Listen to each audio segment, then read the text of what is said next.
अब ध्यान सुनो, बड़ी ये इंपॉर्टेंट चीज भी आएगी। तुमने डूम्सडे क्लॉक का नाम सुना है? कभी घड़ी का नाम तो सुना ही होगा।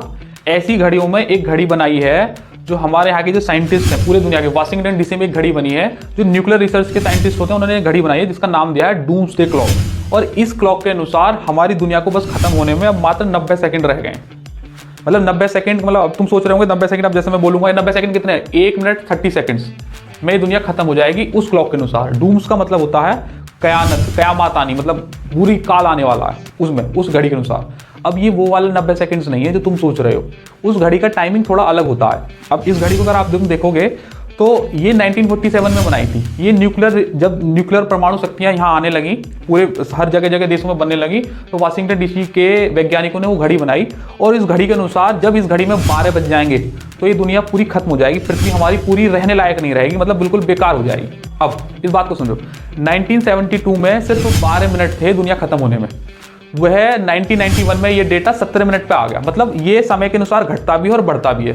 अगर पृथ्वी पे कुछ अच्छी घटनाएं होंगी तो उसका टाइम बढ़ जाएगा, और बुरी घटनाएं होती चली जाएंगी तो ये कम होता चला जाएगा। तो 1991 के दौर में 17 मिनट थी, और जो साल 2002 में घटकर सिर्फ 7 मिनट रह गया। मतलब सिर्फ 7 मिनट के अंदर पृथ्वी खत्म हो जाएगी। और जब कोविड आया, पूरे महामारी पैंडेमिक आई, तो साल 2020 में मात्र 100 सेकंड रह गए दुनिया को खत्म होने के लिए।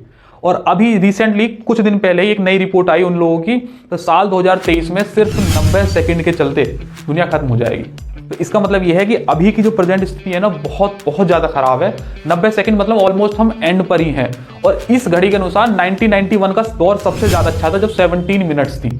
और ये घड़ी 1947 से हर साल अपडेट होती है, कभी बढ़ती भी है कभी घटती भी है। तो 1991 में सबसे ज़्यादा अच्छी अगर पृथ्वी मानी गई है अब तक, तो उस समय के दौर की है जब से न्यूक्लियर एनर्जी आई है।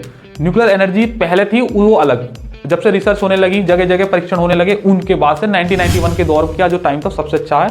और अब 2023 में मात्र 90 सेकंड्स है। हो सकता है कुछ दिन बाद या साल 6 महीने बाद ये घटकर 60 सेकंड्स पे आ जाए या और कम हो जाए। तो ये डूम्सडे क्लॉक ये बनाती है कि जब ये 0 सेकंड्स पे आएगा, मतलब मिडनाइट होगी, 12 बजेंगे, तो उस समय पृथ्वी रहने लायक नहीं होगी, बिल्कुल खत्म हो चुकी होगी, बेकार स्थिति हो जाएगी। तो ये एक तरीके का वो मैसेज देते हैं सारी दुनिया को कि भाई तुम्हें सही से रहना चाहिए। हर एक इंसान को जितनी गंदगी वो फैला रहा है तो कम से कम उतनी अच्छाई भी करे वहां पे। ऐसा नहीं है सिर्फ कूड़ा ही कूड़ा फेंक रहा, कुछ अच्छा भी करे। और अच्छा करने के सबने तरीके बता रखे हैं कि आप प्लांटेशन करो, जितना हो सकता है जो गंदगी है उन्हें कम से कम फैलाओ। और ये सिर्फ आम लोगों पे नहीं होती, वो न्यूक्लियर वाले ये भी दुनिया को भी कहते हैं कि इतने ही परीक्षण करो जितने की जरूरत है। इसलिए 1998 में CTBT वह टेस्ट बनाया गया, उसके अनुसार कि जब तक UN आपको परमिशन नहीं देगा आप परमाणु परीक्षण नहीं कर सकते। वो इसीलिए ही बनाया गया था क्योंकि एक न्यूक्लियर टेस्ट अगर होता है तो बहुत ज़्यादा रेडिएशन होता है। इसका कारण ये है कि अब जब सुबह सुबह का समय होता था तो पक्षी की आवाज़ सुनाई देती थी, अब किसी की आवाज़ नहीं सुनाई देती। बहुत नॉमिनल हो गया, बहुत सारे पक्षी तो खत्म ही हो गए इस रेडिएशन के चलते, क्योंकि वो इतना ज़्यादा